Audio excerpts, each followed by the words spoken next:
War అకాడమీకి స్వాగతం. UPSC, TGPSC, APPSC మరియు అన్ని ప్రభుత్వ పరీక్షల తయారీకి మీ నమ్మకమైన గమ్యం. నమస్కారం. ఈరోజు మనం చాలా మందికి రోజూ ఎదురయ్యే ఒక అనుభవం గురించి లోతుగా చర్చిద్దాం. ఆన్లైన్లో ఏదైనా వస్తువు ఆర్డర్ చేసినప్పుడు దాని అసలు ధర కన్నా డెలివరీ ఛార్జీలు ఎక్కువగా ఉండటం గమనించే ఉంటాం. చెన్నైలో తయారైన ఒక వస్తువు ఢిల్లీకి చేరేసరికి దాని ధర ఎందుకు అంతగా పెరుగుతుంది? దీనికి కారణం మన దేశంలో సరుకు రవాణాకు అయ్యే విపరీతమైన ఖర్చు. అదే లాజిస్టిక్స్ కాస్ట్ అంటారు. అవును, దశాబ్దాలుగా ఇది మన ఆర్థిక వ్యవస్థకు ఒక పెద్ద అడ్డంకిగా ఉందన్నమాట. కానీ ఇప్పుడు పరిస్థితి మారుతోందని ఒక నివేదిక చెబుతోంది. అవును. ప్రెస్ ఇన్ఫర్మేషన్ బ్యూరో అంటే పీఐబీ ఇచ్చిన నివేదిక. ఆ ఖర్చులు ఊహించని విధంగా తగ్గుతున్నాయని అందులో ఉంది. ఇంత పెద్ద మార్పు ఎలా సాధ్యమైంది? దీని వెనుక ఉన్న ఈ గతిశక్తి కార్గో టెర్మినల్స్ కథేంటి? ఈరోజు దీన్ని వివరంగా చూద్దాం. తప్పకుండా. ఇది చాలా కీలకమైన మార్పు. సాధారణంగా ఇలాంటి విషయాలు పెద్దగా వార్తల్లోకి రావు, కానీ దేశ ఆర్థిక వ్యవస్థపై వీటి ప్రభావం చాలా ఎక్కువగా ఉంటుంది. కరెక్ట్. ఈరోజు మన చర్చలో అసలు ఈ లాజిస్టిక్స్ ఖర్చులు ఎందుకు తగ్గుతున్నాయి, ఈ గతిశక్తి కార్గో టెర్మినల్స్ ఇందులో ఎలా కీలక పాత్ర పోషిస్తున్నాయి, ఇంకా మనం అధిగమించాల్సిన సవాళ్లేమున్నాయో చూద్దాం. సరే, మొదలు పెట్టడానికే నివేదికలో ఒక ఆశ్చర్యపరిచే నంబరుంది. అవును, ఆ లాజిస్టిక్స్ ఖర్చుల గురించి కదా. అదే, భారతదేశ లాజిస్టిక్స్ ఖర్చులు దేశ జీడీపీలో 7.97% పడిపోయాయట. ఇది చాలా పెద్ద విజయం. ఎందుకంటే కొన్ని సంవత్సరాల క్రితం ఇది 13–14% దాకా ఉండేది. అభివృద్ధి చెందిన దేశాల్లో ఇది 8–9% ఉంటుందంటారు. అంటే మనమిప్పుడు వాళ్లతో దాదాపు సమానంగా వస్తున్నామన్నమాట. ఖచ్చితంగా. ఇది మాటల్లో చెప్పినంత సులభం కాదు. ఇంత పెద్ద మార్పు వెనుక ఉన్న అసలు చోదక శక్తి ఏమిటి? దీని వెనుక ఉన్న కీలక శక్తి పీఎం గతిశక్తి నేషనల్ మాస్టర్ ప్లాన్. అందులో భాగంగా వచ్చినవే ఈ గతిశక్తి కార్గో టెర్మినల్స్ లేదా జీసీటీలు. ఓకే. ఇది కేవలం కొన్ని కొత్త రైల్వే లైన్లు వేయడం లాంటిది కాదు. ఇది మొత్తం సరుకు రవాణా వ్యవస్థ ఆలోచన విధానాన్నే మార్చేసింది. ఇంతకుముందు రోడ్డు, రైలు, ఓడరేవు అన్నీ వేరువేరుగా పనిచేసేవి. వాటి మధ్య సమన్వయం ఉండేది కాదు. అవును, ఒకదానితో ఒకటికి సంబంధం ఉండేది కాదు. ఇప్పుడు ఈ జీసీటీలు వీటన్నింటినీ ఒకే గొడుగు కిందకి తెచ్చి ఒక సమగ్రమైన స్మార్ట్ వ్యవస్థను నిర్మిస్తున్నాయి. ఓకే, దీన్ని కొంచెం వివరంగా అర్థం చేసుకుందాం. అసలు ఈ గతిశక్తి కార్గో టెర్మినల్స్ అంటే ఏమిటి? పాత గూడ్స్ షెడ్లకు వీటికి తేడా ఏంటి? మంచి ప్రశ్న. ఇవి పాత గూడ్స్ షెడ్ల లాంటివి కావు, అస్సలు కావు. ఇవి ఆధునిక, హైటెక్, బహుళమార్గ కార్గో కేంద్రాలు. అంటే మల్టీ మోడల్ సెంటర్స్ అన్నమాట. Multi modal. అవును. 2021లో వచ్చిన జీసీటీ పాలసీ కింద రైల్వే మంత్రిత్వ శాఖ వీటిని నిర్మిస్తోంది. వీటి ప్రధాన ఉద్దేశం ఒకటే: సరుకు రవాణా మార్గాల మధ్య మారేటప్పుడు ఆలస్యం జరగకూడదు. అంటే ఒక ప్రయాణికుడు బస్సు దిగి వెంటనే మెట్రో ఎక్కినంత సులభంగా సరుకు కూడా రవాణా మార్గాలను మార్చుకోవాలన్నమాట. ఖచ్చితంగా. అదే అసలు లక్ష్యం. ఇంతకుముందు ఎలా ఉండేదంటే, ఒక గూడ్స్ రైలు సరుకుతో వస్తే దాన్ని అన్లోడ్ చేయడానికి గంటలు, కొన్నిసార్లు రోజులు పెట్టేది. ఓహో. రైలు ఇంజిన్తో సహా అక్కడే ఆగిపోయేది. దీనివల్ల ట్రాక్లు బ్లాక్ అయ్యేవి, సమయం, డబ్బు రెండూ వృధా. ఇప్పుడు అలా కాదంటున్నారు. ఇప్పుడు జీసీటీలలో ఇంజన్ ఆన్ లోడ్ లేదా ఈఓఎల్ అనే ఒక కొత్త వ్యవస్థను వాడుతున్నారు. ఇంజన్ ఆన్ లోడ్ వినడానికి ఆసక్తిగా ఉంది. అంటే ఏమిటది? సింపుల్గా చెప్పాలంటే, పాత వ్యవస్థ ఒక సిటీ బస్ లాంటిది. బస్టాప్లో అందరూ ఎక్కే వరకు అది కదలదు. కానీ ఈ ఈఓఎల్ వ్యవస్థ ఒక ఆధునిక మెట్రో రైల్ లాంటిది. అంటే అది ప్లాట్ఫామ్కొస్తుంది, నిర్ణీత సమయంలో డోర్లు తెరుచుకుంటాయి, మూసుకుంటాయి, వెంటనే బయలుదేరుతుంది. సమయపాలన ముఖ్యం. జీసీటీలలో కూడా అంతే. ఓకే. సరుకు లోడింగ్ లేదా అన్లోడింగ్ కోసం ఆధునిక క్రేన్లు, కన్వేయర్ బెల్ట్లు వాడతారు. పని పూర్తయిన వెంటనే రైలు వెళ్ళిపోతుంది, అనవసరంగా ఆగదు. దీనివల్ల రైళ్లు అనవసరంగా ఆగే సమయం అంటే ఆ డిటెన్షన్ టైం చాలా వరకు తగ్గుతుంది కదా? చాలా వరకు కాదు, ఏకంగా 90% వరకు తగ్గిపోయింది. అంటే ఒకే రైలు ఇప్పుడు ఎక్కువ ట్రిప్పులు చేయగలదు. రైల్వే ఆస్తుల వాడకం కూడా మెరుగుపడింది. అద్భుతం. అంటే ఇది కేవలం వేగాన్ని పెంచడమే కాదు, ఉన్నవాటినే సమర్థవంతంగా వాడుకునేలా చేస్తుందన్నమాట. సమయం, డబ్బు ఆదా అవడం సరే, నివేదికలో పర్యావరణ ప్రయోజనాల గురించి కూడా చాలా గొప్పగా చెప్పారు. అది ఎలా? ఇది చాలా ముఖ్యమైన విషయం. మనం సాధారణంగా పట్టించుకోము గాని సరుకు రవాణాలో పర్యావరణానికి చాలా నష్టం జరుగుతోంది. ముఖ్యంగా డీజిల్తో నడిచే లక్షలాది ట్రక్కుల వల్ల. అవును, కాలుష్యం. రోడ్డు రవాణాతో పోలిస్తే రైలు రవాణా చాలా చౌక, ఇంకా పర్యావరణానికి ఎంతో మేలు చేస్తోంది. ఉదాహరణకు 1 టన్ను సరుకును 1 కిలోమీటర్ తరలించడానికి రోడ్డు మార్గంలో అయ్యే ఖర్చులో సగం కన్నా తక్కువ ఖర్చు రైలు మార్గంలో అవుతుంది. సగం కన్నా తక్కువ? అంతేకాదు, కార్బన్ ఉద్గారాలు దాదాపు 90% తక్కువగా ఉంటాయి. 90%? అది చాలా చాలా పెద్ద వ్యత్యాసం. అవును, నివేదికలోని గణాంకాలు చూస్తే ఆశ్చర్యం వేస్తోంది. 2014 నుండి ఇప్పటి వరకు రోడ్డు నుండి రైలు మార్గానికి సరుకు రవాణాను మార్చడం వల్ల 143.3 మిలియన్ టన్నుల కార్బన్ డయాక్సైడ్ ఆదా అయిందట. 143.3 మిలియన్ టన్నులు! అది కొన్ని కోట్ల చెట్లను నాటడంతో సమానం కదా? ఖచ్చితంగా. భారతదేశం పారిస్ ఒప్పందం కింద నిర్దేశించుకున్న డీకార్బనైజేషన్ లక్ష్యాలను చేరుకోవడానికి ఇది ఎంతగానో సహాయపడుతుంది. కాబట్టి జీసీటీలు ఆర్థికంగానే కాదు, పర్యావరణపరంగా కూడా ఒక విప్లవం లాంటివి. సిద్ధాంతపరంగా వినడానికిదంతా చాలా బావుంది. కానీ ఆచరణలో ఇవి నిజంగా పనిచేస్తున్నాయా? క్షేత్రస్థాయిలో కొన్ని విజయగాథలేమైనా ఉన్నాయా? తప్పకుండా ఉన్నాయి. మొదటగా హర్యానాలోని మానేసర్లో ఉన్న జీసీటీ గురించి చెప్పుకోవాలి. మానేసర్ అంటే మారుతి సుజుకి ప్లాంటున్న చోటు కదా? కరెక్ట్.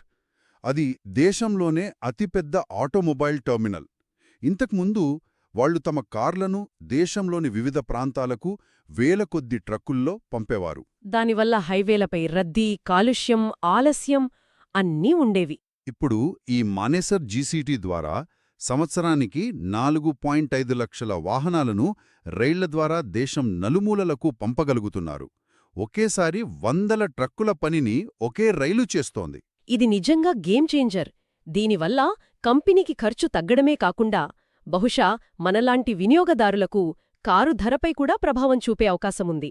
నిజమే. మరి ఈశాన్య రాష్ట్రాల లాంటి మారుమూల ప్రాంతాల్లో పరిస్థితేంటి? అక్కడ కూడా ఈ మార్పు కనిపిస్తోందా? ఖచ్చితంగా.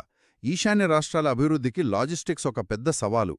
కానీ అక్కడ కూడా మార్పు మొదలైంది. అస్సాంలోని మొయినర్ బ్యాండ్, సిన్నెమరా టెర్మినల్స్ ద్వారా పెట్రోలియం, ఆహారధాన్యాలు, ఎరువులు వంటి నిత్యావసర సరుకులను వేగంగా రవాణా చేస్తున్నారు. ఓ, మంచిది. ఇంకో ఆసక్తికరమైన ఉదాహరణ గుజరాత్లోని న్యూ సంజలి జీసీటీ. దాని ప్రత్యేకతేంటి? దాని ప్రత్యేకత ఏమిటంటే అది పూర్తిగా ప్రైవేట్ భూమిలో నిర్మించబడింది. ఇది చాలా పెద్ద విషయం. ప్రభుత్వం మాత్రమే కాకుండా ప్రైవేట్ రంగం కూడా ఈ గతిశక్తి మిషన్లో భాగస్వామి అవుతోందని చెప్పడానికి ఇదొక ఉదాహరణ. మీరు డెడికేటెడ్ ఫ్రైట్ కారిడార్ అని ప్రస్తావించారు కదా, అంటే సరుకు రవాణా కోసమే ప్రత్యేకంగా నిర్మించిన రైల్వే లైన్లు. అవును, ప్యాసింజర్ రైళ్లతో సంబంధం లేకుండా గూడ్స్ రైళ్లు వేగంగా వెళ్లగలవు. ఇంతకీ ఇప్పటివరకు దేశవ్యాప్తంగా ఎన్ని జీసీటీలు పనిచేస్తున్నాయి? వాటి వల్ల వస్తున్న ఆదాయం గురించిన లెక్కలేమైనా ఉన్నాయా? ఉన్నాయి. భారతీయ రైల్వేలు ఇప్పటివరకు 306 జీసీటీలకు అనుమతిచ్చాయి. వాటిలో 118 ఇప్పటికే పనిచేయడం ప్రారంభించాయి. 118. ఇక ఆదాయం విషయానికొస్తే ఈ సంఖ్యలు చాలా ప్రోత్సాహకరంగా ఉన్నాయి. 2022-23 ఆర్థిక సంవత్సరంలో వీటి ద్వారా వచ్చిన సరుకు రవాణా ఆదాయం రూపాయలు 3,152 కోట్లు. 2024-25 నాటికి అది రూపాయలు 12,608 కోట్లకు చేరుకుంది. అంటే కేవలం 2 ఏళ్లలో ఆదాయం 4 రెట్లు పెరిగింది. ఇది చాలా వేగవంతమైన వృద్ధి. అవును. దీనికి కారణం ప్రైవేట్ రంగం పెట్టుబడులు పెట్టడానికి ముందుకు రావడం. ప్రభుత్వం భూమి, విధానపరమైన మద్దతిస్తే ప్రైవేట్ కంపెనీలు టెర్మినల్స్ నిర్మించి నిర్వహిస్తాయి. దీనివల్ల ప్రభుత్వానికి పెట్టుబడి భారం తగ్గుతుంది, ప్రాజెక్టులు వేగంగా పూర్తవుతాయి. కరెక్ట్. అర్థమైంది. అంటే ఈ జీసీటీలు అనేవి ఒక పెద్ద ప్రణాళికలో భాగం మాత్రమేనన్నమాట. దీనితో పాటు జరుగుతున్న ఇతర ముఖ్యమైన కార్యక్రమాలు ఏమిటి? నివేదికలో చాలా పేర్లున్నాయి. నేషనల్ లాజిస్టిక్స్ పాలసీ, మల్టీమోడల్ పార్కులు. అవును, ఇవన్నీ ఒకదానితో ఒకటి ముడిపడి ఉన్నాయి. జీసీటీలనేవి ఈ పెద్ద యంత్రాంగంలో ఒక ముఖ్యమైన భాగం మాత్రమే. వీటన్నిటికీ దిశానిర్దేశం లాంటిది 2022లో వచ్చిన నేషనల్ లాజిస్టిక్స్ పాలసీ. దీని లక్ష్యం లాజిస్టిక్స్ ఖర్చులను తగ్గించడం కదా? అవును. దానికి పునాది 2021లో వచ్చిన పీఎం గతిశక్తి మాస్టర్ ప్లాన్. ఇది ఒక టెక్నాలజీ ప్లాట్ఫామ్. గతిశక్తి ఒక టెక్నాలజీ ప్లాట్ఫామ్ అంటున్నారేంటి? నేను దాన్ని ఒక ఇన్ఫ్రాస్ట్రక్చర్ ప్రాజెక్ట్ అనుకున్నాను. అది ఇన్ఫ్రాస్ట్రక్చర్ ప్రాజెక్టే. కానీ దాని గుండెకాయ టెక్నాలజీ. ఉదాహరణకు ఒక కొత్త హైవే వెయ్యాలనుకుంటే ఆ ప్లాన్ను గ్యాస్ పైప్లైన్ వాళ్ళు, టెలికాం వాళ్ళు, రైల్వే వాళ్ళు ఇలా సంబంధిత మంత్రిత్వ శాఖలన్నీ ఒకే మ్యాప్లో చూడగలరు. ఓ, దీనివల్ల హైవే వేసిన తరువాత మళ్లీ దాన్ని తవ్వి పైపులు వేయాల్సిన అవసరముండదు, ప్లానింగ్ దశలోనే అందరి మధ్య సమన్వయం ఉంటుంది. నిజమే. ఇది వేల కోట్ల రూపాయలను ఆదా చేస్తుంది. దీనితో పాటు మీరు చెప్పినట్లు మల్టీ మోడల్ లాజిస్టిక్స్ పార్కులు MMLPs ఉన్నాయి. ఇవి జీసీటీల కన్నా చాలా పెద్దవి. నివేదికలో ULIP అనే పదం కూడా వాడారు. అంటే యూనిఫైడ్ లాజిస్టిక్స్ ఇంటర్ఫేస్ ప్లాట్ఫామ్. అది వినడానికి మన UPI లాగా అనిపిస్తోంది. ఇది అద్భుతమైన పోలిక. ULIP నిజంగా లాజిస్టిక్స్ రంగంలో UPI లాంటిదే. ఒక చిన్న ట్రక్ ఆపరేటర్కు ఇది ఆచరణలో ఎలా ఉపయోగపడుతుంది? ఇంతకుముందు ఒక ట్రక్ ఆపరేటర్ తన సరుకుకు సంబంధించిన అనుమతుల కోసం వేర్వేరు ఆఫీసుల చుట్టూ తిరగాల్సొచ్చేది. అవును, చాలా పేపర్ వర్క్ ఉండేది. ఇప్పుడు యూలిప్ ద్వారా ఒకే ప్లాట్ఫామ్ నుండి అన్ని రకాల సేవలను, అనుమతులను పొందవచ్చు. తన ట్రక్ ఎక్కడుందో లైవ్గా ట్రాక్ చేయవచ్చు. డాక్యుమెంట్లను డిజిటల్గా సబ్మిట్ చేయవచ్చు. దీనివల్ల పారదర్శకత పెరుగుతుంది, అవినీతి తగ్గుతుంది. ఇది చిన్న ఆపరేటర్లకు ఒక వరం లాంటిది కదా? తప్పకుండా. ఇంత పురోగతి, ఇంత పెద్ద ప్రణాళికలు అంతా బావుంది. కాని ఏ వ్యవస్థైనా 100% పరిపూర్ణంగా ఉండదు. ఈ రంగంలో ఇంకా పరిష్కరించాల్సిన సవాళ్లు ఉన్నాయని నివేదిక కూడా అంగీకరిస్తోంది. అవేమిటి? అవును, సవాళ్లు చాలానే ఉన్నాయి. మనం సాధించిన పురోగతి గొప్పదే అయినా ప్రయాణం ఇంకా చాలా దూరం ఉంది. అతిపెద్ద సవాలు ఇప్పటికీ మన దేశంలో 60–65% సరుకు రవాణా రోడ్డు మార్గంలోనే, అంటే ట్రక్కుల ద్వారానే జరుగుతోంది. రైలు రవాణా అంత చౌకాని చెప్పుకున్నాం కదా, మరి వ్యాపారులుంక ట్రక్కుల్నే ఎందుకు ఎంచుకుంటున్నారు? దీనికి 2 ప్రధాన కారణాలున్నాయి. మొదటిది, మన రైల్వే నెట్వర్క్లో ప్యాసింజర్ రైళ్లకు మొదటి ప్రాధాన్యత ఇస్తారు. దీనివల్ల గూడ్స్ రైళ్లు గంటల తరబడి సైడ్ ట్రాక్లపై ఆగాల్సి వస్తోంది. దానివల్ల డెలివరీ సమయం పెరిగిపోతోంది. కరెక్ట్. రెండవ ఇంకా ముఖ్యమైన సమస్య చివరి మైలు అనుసంధానం లేకపోవడం. Last mile connectivity. అవును, ఒక పెద్ద ఫ్యాక్టరీ జీసీటీ నుండి కేవలం 10 కిలోమీటర్ల దూరంలో ఉండొచ్చు. కాని ఆ 10 కిలోమీటర్ల రోడ్డు సరిగ్గా లేకపోతే హైస్పీడ్ కారిడార్ ద్వారా వచ్చిన వేగం అంతా అక్కడే ఆవిరైపోతుంది. అందుకే చాలామంది డోర్ టు డోర్ డెలివరీ ఇచ్చే ట్రక్ల వైపే మొగ్గు చూపుతారు. అంటే ఒకచోట వేగాన్ని పెంచి మరోచోట కోల్పోతున్నామన్నమాట. మరి ఓడరేవుల పరిస్థితేంటి? అక్కడ కూడా సమస్యలున్నాయా? ఉన్నాయి. మన ఓడరేవుల సామర్థ్యం మెరుగుపడినప్పటికీ సింగపూర్ లేదా షాంఘై వంటి ప్రపంచస్థాయి ఓడరేవులతో పోలిస్తే మన ఓడల్లో సరుకు ఎక్కించడానికి, దించడానికి పట్టే సమయం ఇంకా ఎక్కువే. దీనివల్ల షిప్పింగ్ కంపెనీలకు ఖర్చులు పెరుగుతాయి, ఆ భారం అంతిమంగా వినియోగదారుడిపైనే పడుతుంది. నిజమే.